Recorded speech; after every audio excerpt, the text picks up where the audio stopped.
अमन वर्मा, एक स्टिंग, टूटा हुआ करियर और कास्टिंग काउच का काला सच। साल 2000 के दशक की शुरुआत और हर घर में एक ही चेहरा रोज दिखता था। न्यूज चैनलों पर, गेम शोज में, पॉपुलर टीवी सीरियल्स में और बड़े ब्रांड्स के विज्ञापनों में।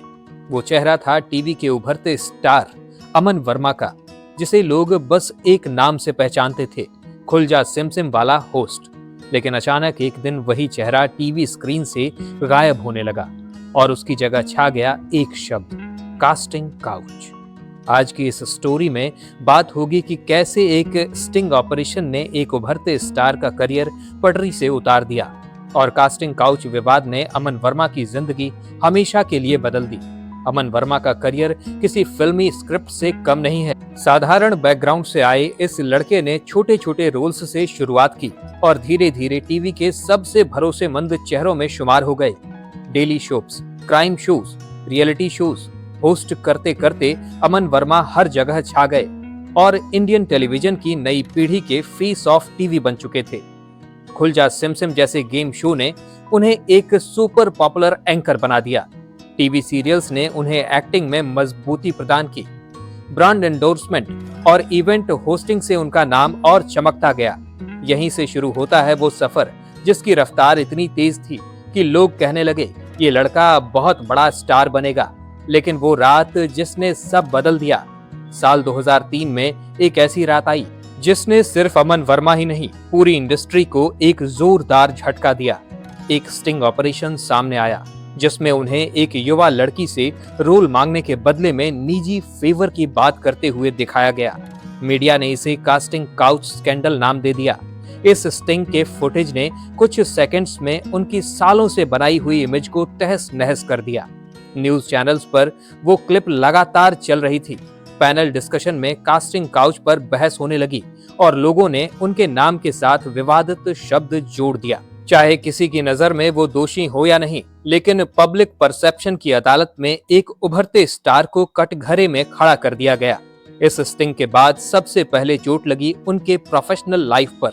जो चैनल कल तक उन्हें अपने शो का चेहरा बनाकर घूमते थे, वही चैनल डैमेज कंट्रोल मोड में चले गए। कुछ प्रोड्यूसर्स ने उन्हें चुपचाप प्रोजेक्ट से हटा दिया। कई शो में उनकी जगह नए होस्ट या नए एक्टर्स आ गए। जिन रोल्स के लिए पहले डायरेक्टर्स खुद फोन करते थे, अब वहां एक अजीब सी दूरी आ गई। इंडस्ट्री ने खुलकर साथ नहीं दिया। किसी ने उनके पक्ष में ज्यादा बोला नहीं, बस एक चुप्पी थी जो बहुत कुछ कह रही थी। स्टारडम की ट्रेन जिस स्पीड से चल रही थी, वही ट्रेन अचानक आउटर पर खड़ी कर दी गई और सिग्नल रेड पर अटक गया। सिर्फ इंडस्ट्री नहीं, मीडिया ने भी इस मामले को लगातार हवा दी। हर न्यूज चैनल, हर गॉसिप शो, हर मैगजीन कवर पर Aman Verma sting, casting couch scandal, TV star exposed जैसे शब्द तैर रहे थे। एक तरफ वो अपनी सफाई देते रहे, केस पर अपनी बात रखते रहे, तो दूसरी तरफ हर कट, हर क्लोजअप, हर रिप्ले उन्हें एक विलन की तरह पेश कर रहा था। ये वही दौर था जब मीडिया ट्रायल शब्द तेजी से आम भाषा में आने लगा और अमन वर्मा इसका सबसे बड़ा चेहरा बन गए। इस विवाद के बाद कास्टिंग काउच पर पूरे देश में बहस छिड़ गई। क्या इंडस्ट्री में रोल के बदले शरीर, एहसान और समझौते की मांग सच में होती है? बहुत से लोगों ने कहा कि ये नया नहीं है, बस कैमरे ने पहली बार पकड़ लिया। कुछ लोगों ने कहा कि ये सिर्फ टीआरपी के लिए किया गया तमाशा है। लेकिन इन सब के बीच सबसे बड़ा सवाल ये था, अगर सिस्टम गंदा है तो क्यों सिर्फ एक चेहरा पूरे सिस्टम का प्रतीक बना दिया जाता है? अमन वर्मा के केस में भी ऐसा ही हुआ। कास्टिंग काउच पर बात कम, उनके नाम पर हंगामा ज्यादा हुआ।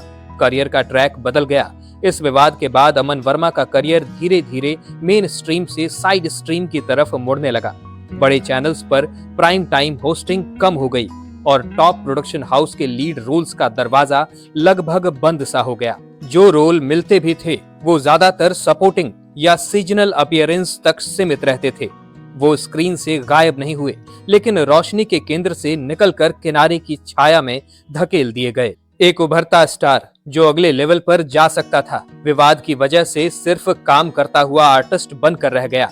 मगर अमन वर्मा ने खुद को पूरी तरह नहीं तोड़ा। उन्होंने टीवी पर crime based shows reality shows में पार्टिसिपेशन और बाद में वेब सीरीज के जरिए काम जारी रखा। बिग बॉस 9 जैसे शो में उनकी मौजूदगी और बाद में इंटरव्यूज में उनकी साफगोई ने ये दिखाया कि वो अपनी पुरानी इमेज से बाहर आने की कोशिश कर रहे हैं। उन्होंने कई बार कहा कि एक स्टिंग की वजह से पूरे करियर को जज करना ठीक नहीं, लेकिन पब्लिक मेमोरी में स्कैंडल ज्यादा गहरा छप गया और इंसान कम। इमेज क्लीन करने की ये जंग सालों तक चली और आज भी उनके नाम के साथ कास्टिंग काउच शब्द जुड़ जाता है, चाहे बातचीत किसी भी काम से क्यों ना शुरू हो। घूम फिर कर बात कास्टिंग काउच पर आ ही जाती है। आज Aman Verma OTT projects, episodic shows, web series और इवेंट्स में एक्टिव नजर आते हैं, लेकिन कभी का वो घरेलू नाम वाला स्टारडम उन्हें वापस नहीं मिल पाया। वो शादीशुदा हैं, अपनी पर्सनल लाइफ को काफी प्राइवेट रखते हैं और इंटरव्यूज में ज्यादातर अपने काम और पिछले विवादों से मिली सीख पर बात करते हैं। उन्हें आज भी इंडस्ट्री का हिस्सा माना जाता है, मगर उनकी पहचान से ज्यादा विवाद की वजह से। इस पूरी कहानी में सबसे जरूरी बात यह है कि कास्टिंग काउच जैसा गंभीर मुद्दा जो असल में सिस्टम के रूट को एक्सपोज कर सकता था, वो एक स्टार के करियर की बलि बनकर रह गया। एक तरफ सिस्टम जस का तस चलता रहा, दूसरी तरफ एक चेहरा अमन वर्मा हमेशा के लिए इस शब्द से जुड़कर दागदार हो गया। एक उभरते स्टार का करियर जो नॉर्मल ट्रैक पर होता तो शायद बड़े रियलिटी शोज, बड़े टीवी फ्रेंचाइज और फिल्मों के लीड तक पहुंच सकता था। विवाद की पटरी पर फंसकर दूसरी दिशा में मुड़ गया। ये कहानी सिर्फ अमन वर्मा की नहीं, ये कहानी है कि कैसे एक स्कैंडल, एक स्टिंग और एक नैरेटिव मिलकर किसी भी कलाकार की सालों की मेहनत को कुछ मिनट के फुटेज में समेटकर ध्वस्त कर सकते हैं। आखिर में सवाल ये है कि अमन वर्मा कितने सही थे या कितने गलत।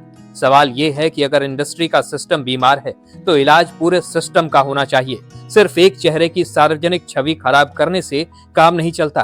कास्टिंग काउच के इस विवाद ने एक बात साफ कर दी, स्टूडियो की चमकती लाइट्स के पीछे, शोहरत के पीछे, कैमरे के उस पार बहुत कुछ ऐसा भी होता है जो स्क्रीन पर नहीं दिखता, लेकिन किसी का पूरा करियर उसी अदृश्य दुनिया की कीमत चुका देता है।